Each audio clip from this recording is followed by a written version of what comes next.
આજે આપણે મુલાકાત લેવાની છે એક પૌરાણિક સૂર્ય મંદિરની, જેને નવલખા મંદિર તરીકે ઓળખવામાં આવે છે, જે જેઠવા રાજવંશની રાજધાની કુમલી ખાતે આવેલ છે.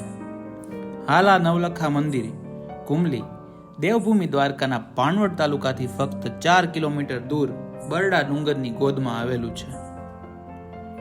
નવલખા મંદિર પહોંચતા પહેલા અનેક નયનરમ્ય પ્રાકૃતિક દ્રશ્યોનો આપણે લાવો લઈ શકીએ છીએ. આ છે નવલખા મંદિર, પરંતુ આપણે કરીએ શ્રી ગણેશ કુમલી ગણેશના દર્શનથી. જે મંદિર આશરે 10મી સદીમાં બનાવવામાં આવેલ છે અને 1000 વર્ષ જૂનું છે. આ છે નવલખા મંદિર કુમલી, જેનું બાંધકામ જેઠવા રાજવંશ દ્વારા 12મી સદીમાં કરવામાં આવેલ હતું. એટલે કે 800 વર્ષ જૂનું આ મંદિર છે, જેને બનાવવામાં એ સમયે 9 લાખનો ખર્ચ થયો હોવાથી નવલખા મંદિર તરીકે ઓળખાય છે.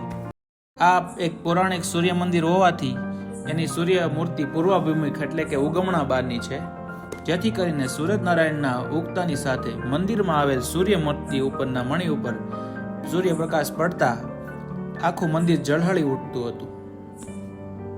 આ મંદિરની પાછળની બાજુએ જાડેજા પરિવારના કુલદેવી શ્રી આશાપુરા માતાજીનું મંદિર પર્વત ઉપર આવેલું છે.